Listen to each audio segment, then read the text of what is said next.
Capes on the Couch podcast is for entertainment purposes only. Dr. Issues is a psychiatrist, but he is not your psychiatrist and does not have knowledge of your individual situation. For any personal mental health concerns, please consult your own healthcare providers. For medical emergencies, please call 911 or the designated number in your area immediately. Remember that you are not alone and help is out there.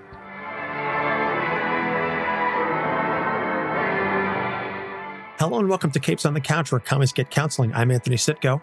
And I'm Dr. Issues. This is another very special episode. We've got another writer interview. This time we are speaking with author Frank Martin. Frank, thank you so much for taking the time to speak with us today. No, thank you for having me. I truly appreciate it. Looking forward to this one. We've been talking about this book a little while. We initially were going to do something for part one, and then I said, let's wait until part two so we can talk about the arc of the story and sort of where things go from A to B. Glad that we were able to coordinate something to get this on the books for Polar Paradox, the part two, which is as of the release of this episode now going to be available on Kickstarter. We will have a link to that in the show notes. So before we get started about the book, Frank, why don't you tell us a little bit about yourself, some of the books you've written, sort of how you became a writer, et cetera, just a little bit on your background.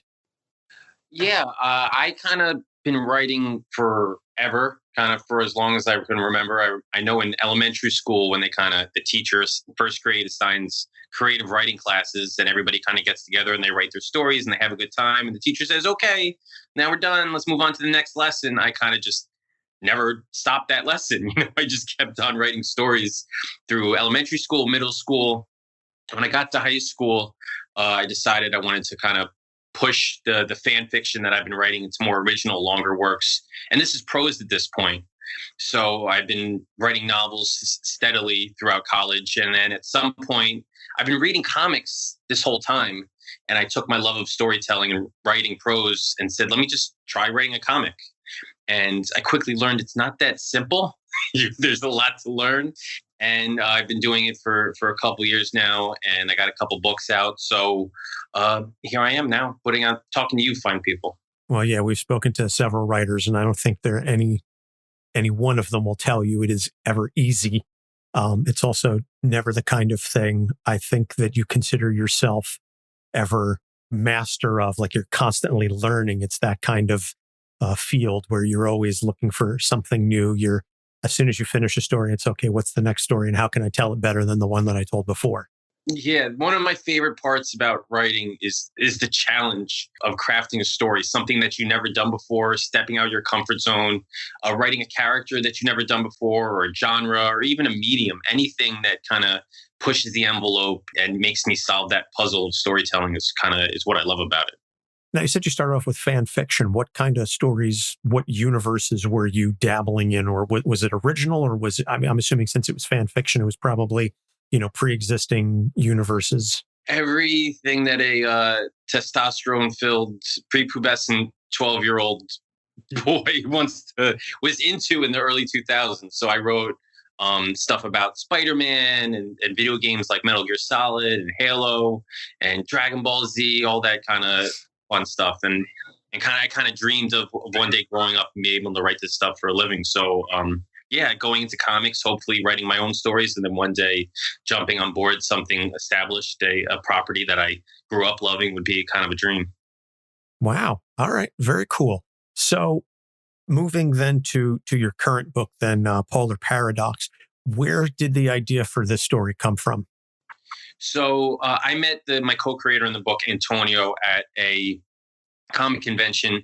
He saw I was pushing some of my other books. I was an artist alley, and he was kind of just pending. And he said, "Oh, I'm a local artist," and we kind of hooked up and exchanged emails, and we were shooting ideas back and forth. And he said he wanted to do something in sci-fi, so I gave him a couple pitches. Polar Paradox specifically, the pitch came from I'm a religious reader of National Geographic. I read it every single month, cover to cover. I actually just finished June's issue today. And a couple years ago, they had a story that was essentially the first half of this premise for Polar Paradox. It was a bunch of scientists.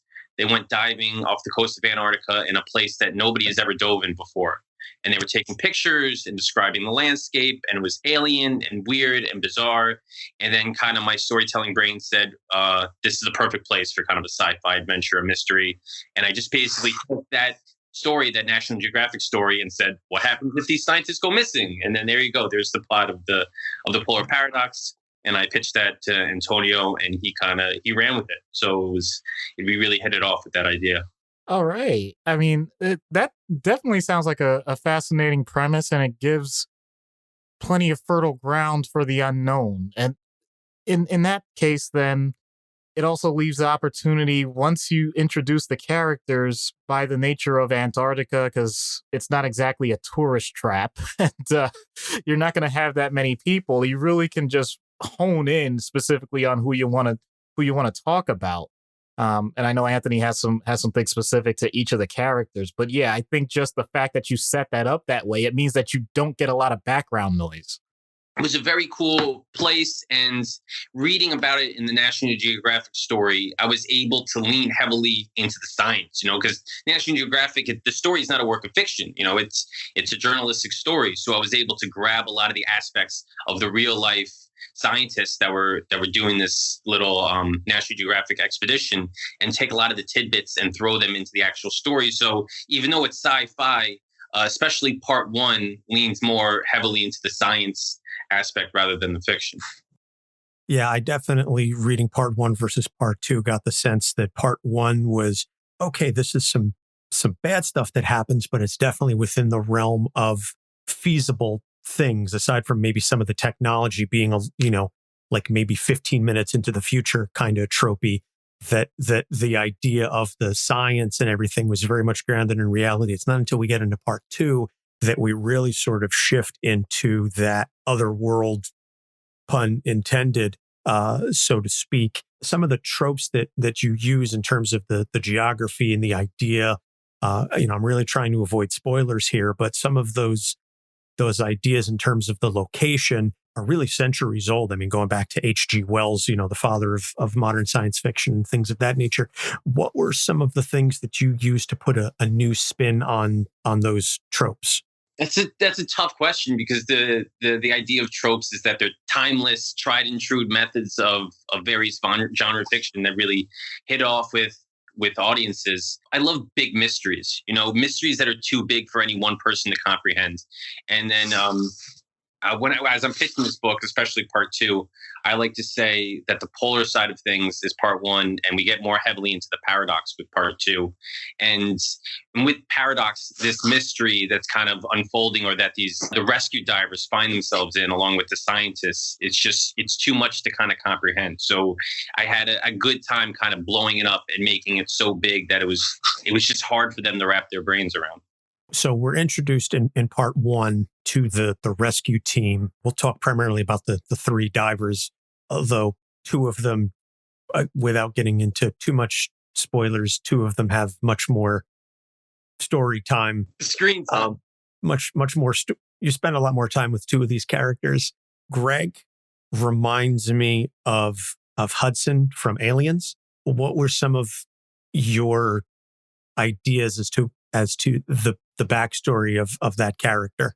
I'm kind of a witty jerk sometimes. I'm always looking for in conversations that opening to throw in a pun or to make some crude or snide remark. So you're talking to the two perfect guys. Yeah, this is all right. This just took a turn for the better. So no, but I love that's kind of my personality a little bit. I'm always trying to make people laugh or kind of cut the tension with kind of a remark or a little comment. And I love putting myself into character shoes like that. And that's kind of who Greg is. He's the guy that sees an opening and seizes it to make an off-color remark. So I had a lot of fun with him writing his dialogue, because a lot of characters, they don't, or I should say people in general, don't really do that. They don't seize that opportunity to say something funny or witty. So I love inserting him into the scenes and being able to take that chance. Yeah, that's a great point. The idea that you can take what is ultimately, when you think about the situation, it's going to be very heavy, very serious, both intellectually and Not to mention like the physical part, how grueling that must be for people doing that type of work. And then, all the things that they have to do in terms of their efforts, energy, all that. And you get a wisecracker. It has to happen at some point. And actually that type of thing can really help people, just liven up the mood a little bit. And sometimes that works, sometimes it doesn't, but you'll never know if you don't take the chance. Yeah, he was he was definitely of the characters I introduced the most fun to play around with. Well, I can absolutely understand that again from the dialogue and from the time that we spend with him. He's definitely comes across as the guy that you need him on the team, but you're not thrilled to have him there. I think that's a good way to describe him. So then I feel like he's supposed to be the leader, but I kind of feel like he gets usurped in that role by Helen. I don't know if that was intentional or maybe that's just my interpretation of it. And it's not necessarily an attack on you. Why you? I don't mean you, the writer. I mean you, the character. It's not an attack on you, the character. But I just feel like for whatever reason, the scenario that they find themselves in, particularly in the second half of the story, plays more to Helen's strengths. So it kind of starts off that you is in charge, but as time goes on, the leadership role kind of shifts. I don't know if that was something that you had planned, or again, maybe if that's just my interpretation of it. Well, the third character is Linda. I don't know where you got Helen from. Yes, I'm sorry. That's what I meant. I don't know why I wrote down Helen. I meant Linda.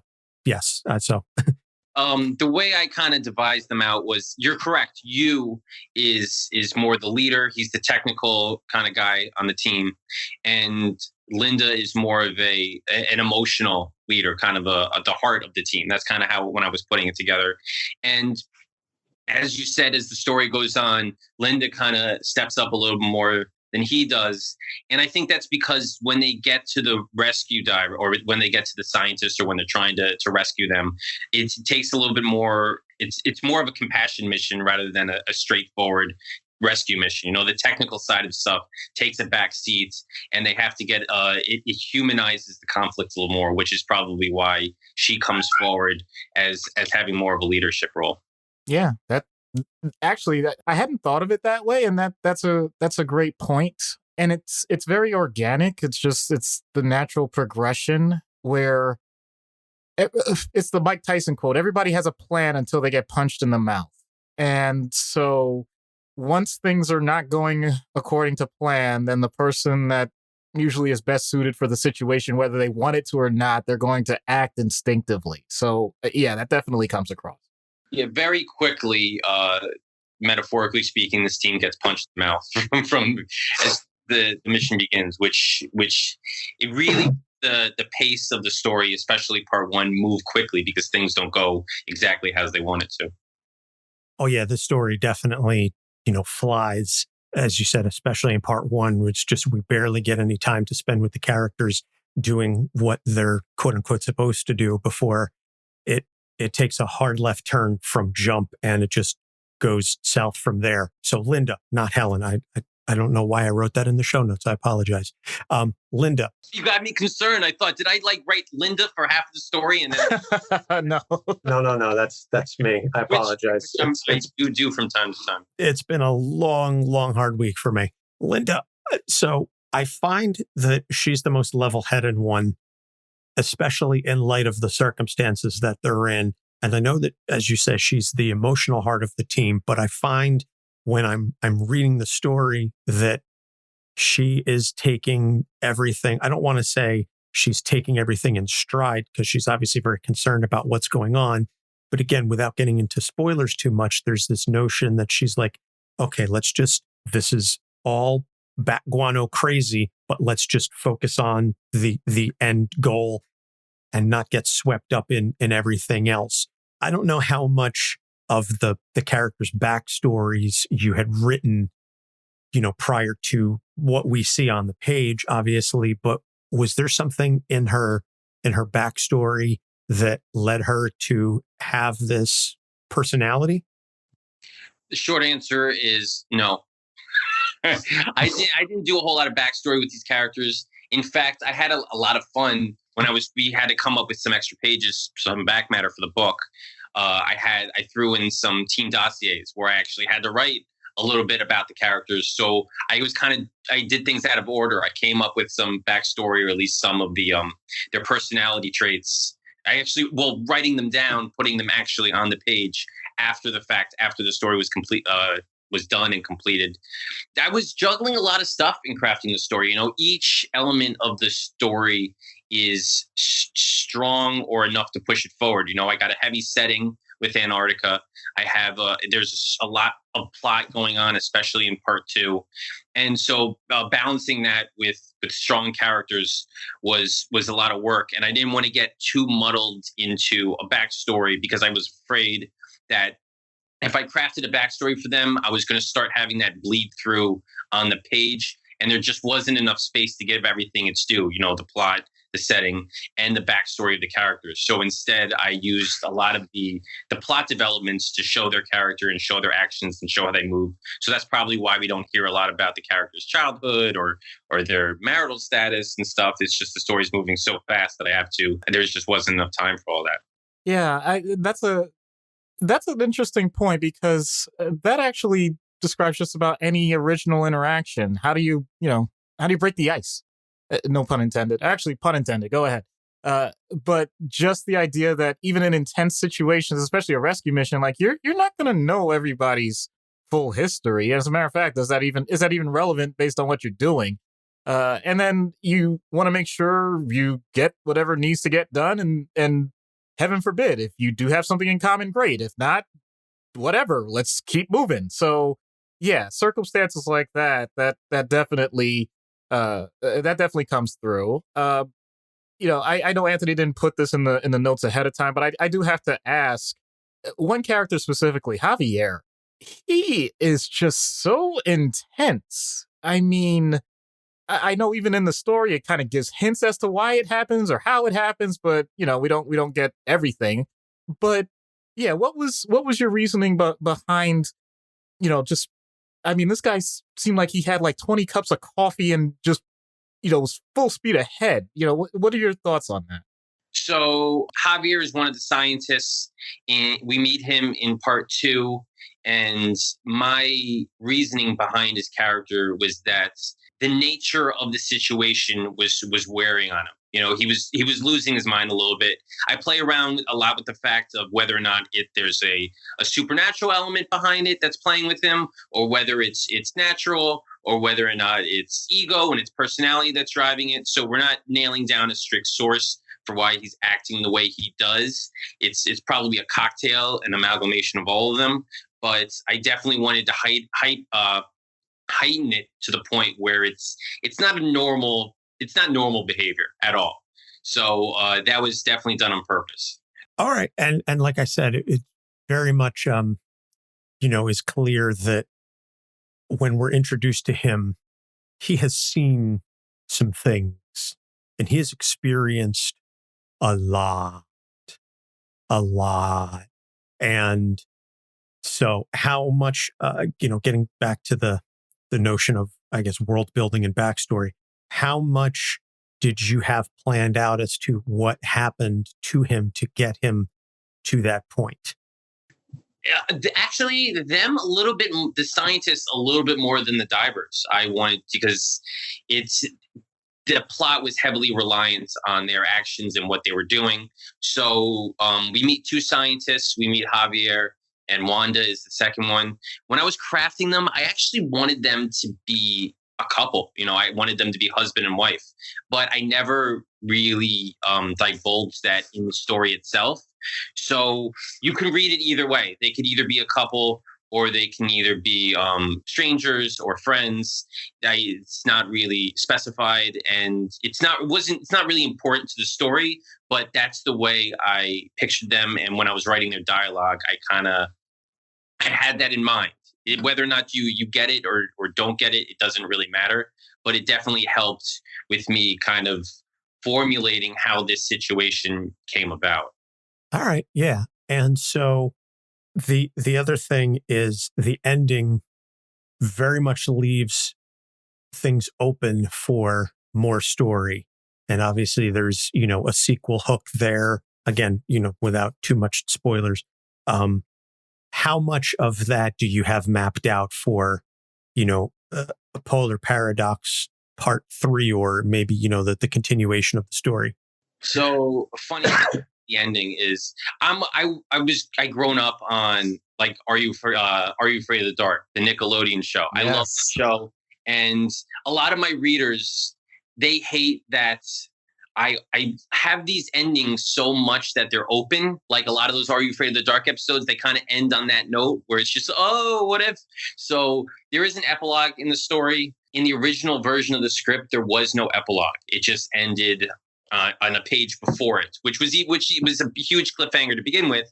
And I was talking with Antonio, and I wasn't happy with that note. I kind of wanted to give that Are You Afraid of the Dark episode ending where people were just like, what the hell is going on? And it never sat right with me. So I included a little epilogue that would be a teaser, as you said, for a follow-up. And I broached the subject with him, and I said, look, I got this little teaser in here. What do you think about doing a sequel? And because we only wanted to do a two-parter. And he said, yeah, I don't know. I'm not sure. Let's see how the Kickstarter for the first one does. And it did very well. We were happy with the response. Everybody loved the book. So I was able to convince him to carry it on for a sequel for another part 2, which we're working on now. The story is completely mapped out. I scripted the first issue. He sent me some art today. So it's well on its way. And I actually have a milestone goal for this Kickstarter that as soon as I hit 100 backers, I'm going to reveal the title for part 2. So I'm kind of excited for that. And yeah, there definitely will be a Polar Paradox sequel. Excellent. So now you mentioned about Antonio. You said you met him at a convention. Yes. Which con? Just curious. I'm in New York, so it was a local con here called Hudson Valley Comic Con. Okay. All right. Very cool. Small convention. I definitely enjoyed the artwork. The one, especially in part 2, there's a sequence. It's basically like a 2-page splash where they're working their way through the tunnels. Again, I'm trying not to give too much spoilers, but I thoroughly enjoyed the full use of the medium there with, it's this big page where they're just winding their way through this like worm-like tunnel with these little inserts of the dialogue and these little things. But I just really appreciated the structure and the layout of the artwork there. And I thought it really contributed to the story. I know, obviously, you as the writer, how much of that was your suggestion? How much of that was Antonio saying, this is how I think this should be mapped out? So the overall structure of how I wanted it to look was my idea. I'm a terrible artist. Like not even close to remotely good. I'm surprised when I see writers do a quick sketch and it's like some figure that looks like remotely what it's supposed to look like. I'm do stick figures. That's it. So when I wrote the actual in the script how I wanted this to look, he was like, yeah, you're going to need to give me some sort of blueprint for how you want this to look, because I don't get it. So I actually did it. I drew some tunnels. I put some insets in there and I sent it to him and he said, got it. I know exactly what you want. And he came back with what's in the final book. And I was blown away that he pulled it off the way he did. The only thing I was worried about was I handled the lettering.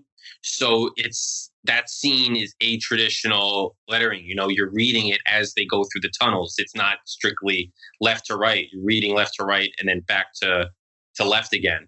So I sent it, I lettered it, and I sent it off to a couple people I trust. And I said, does this make sense? And they said, yeah, it makes sense. So I was glad that I was able to pull off the lettering and people were able to follow along with the dialogue. Yeah, the layout reminded me, the artwork is very different, but the layout reminded me of some early Sienkiewicz stuff, which is the way he was playing with the panels and the medium itself. Bill Sienkiewicz, I'm a huge Moon Knight fan, and Bill Sienkiewicz obviously very instrumental in creating that character. And so a lot of the early Moon Knight books, he really played with the medium, because there's things obviously you can do in a comic book that you can't do in live action or in any other storytelling format. So I really enjoy when artists fully take advantage of it. And it's not just talking heads or whatever. It's okay, we're painting the picture and you get, a sense of movement and through line in there. So that was really interesting. And I definitely appreciated that. That goes back to the what I was talking about earlier, the challenge of storytelling, pushing the envelope, doing something different, stepping outside the box. And that's why I like comics. I do that with prose a lot too. I try to play around with stuff, get it a little meta with either fonts or page layouts or this or that. It's harder with novel. With comics, you have a lot of tools in your toolbox to play around with. So that's why I love the medium, because it's a real challenge and you're able to do things like that. Experiment. Well, yeah, because you have the visual aspect as opposed to the words, nothing against, it's not a knock on prose. It's just the words are there. So you, as you say, you are kind of limited in what you can do there. But certainly with an artistic medium like comic books, you have that additional dimension to the storytelling. And I really appreciate when creators take full advantage of that. And that's very obviously been done here. So after this, what are you working on next? I'm planning 5 Kickstarters this year. This will be my 3rd.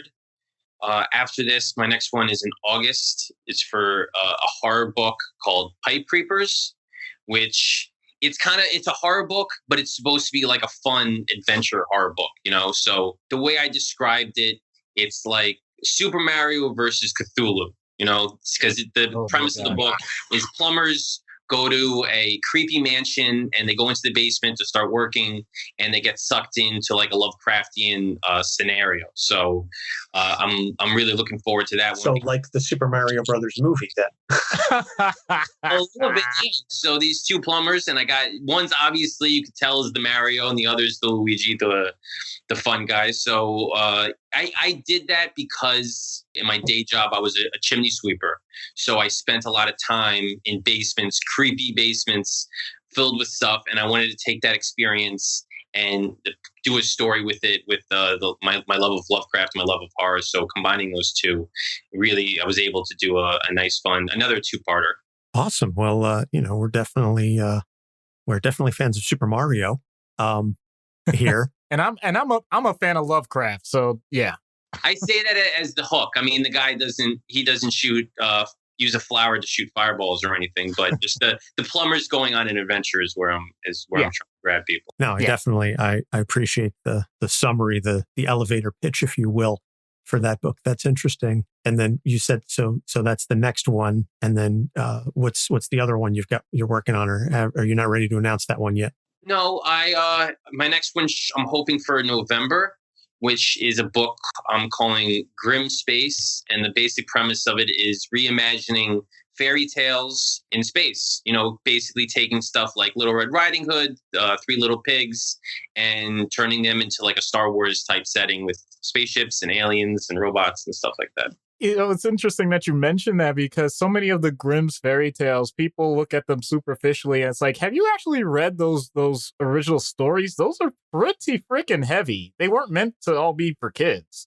Yeah, they definitely get dark in there. We got Disney to thank for that, for grabbing them all and making them cartoons. But yeah, they end in a lot of death and misery.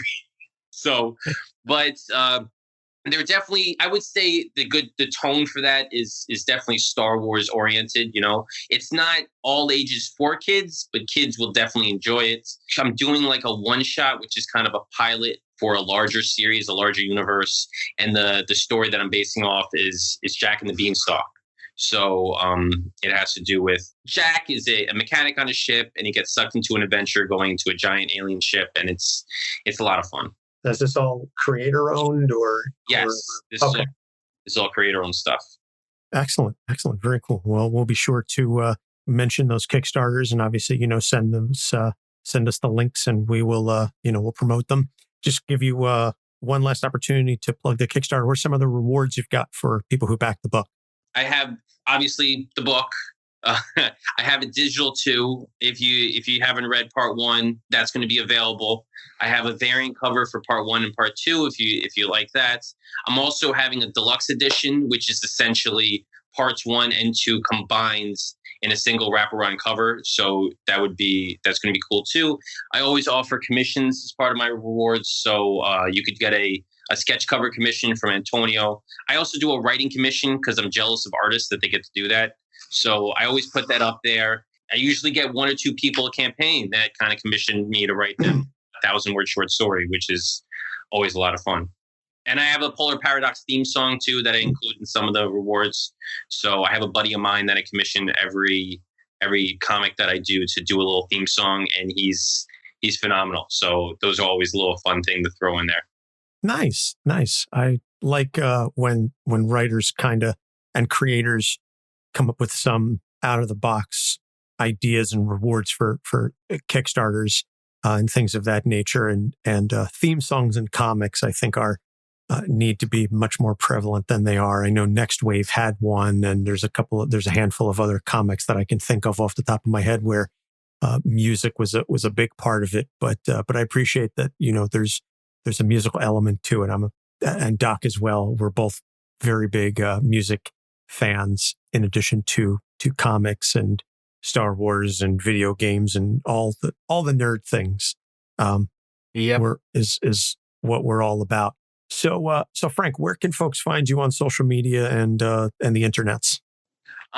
Pretty simple. You can remember me as Frank the Writer. So I'm on Twitter, Instagram, and Facebook at Frank the Writer. Also, frankthewriter.com is my website, and you can sign up for my mailing list there, which is kind of the best way to keep track of my goings on. Excellent. So the Kickstarter for Polar Paradox Part 2 will be live if you're listening to this, it will be live, and we will have links to it in the show notes. Frank Martin, thank you so much for taking the time to speak with us. We really appreciate this, and sincerely best of luck to you on the Kickstarter. No, thank you so much, guys, for having me. It's guys like yourself to take the time out and talk to me that make this all worthwhile. Yeah, I'm just wondering now, I just realized with the title of Polar Paradox, and not to give away a lot of things, I wonder if any of these characters suffered from bipolar disorder. Very interesting. I don't know. Maybe. Doc loves to end these things on a pun. That's his thing. Fine. It's fine. It's funny. I've done especially for part 1, tons of interviews. It was just, you could see how easily that the ice and the water and the freezing puns, it's just a world of hurt there. So I'm more than okay with it. Excellent. Frank, again, thank you so much for taking the time to speak with us. For Doc Issues, I'm Anthony Sitko. Thanks for listening. We'll see you next time. Capes on the Couch podcast is for entertainment purposes only. Dr. Issues is a psychiatrist, but he is not your psychiatrist and does not have knowledge of your individual situation. For any personal mental health concerns, please consult your own healthcare providers. For medical emergencies, please call 911 or the designated number in your area immediately. Remember that you are not alone and help is out there.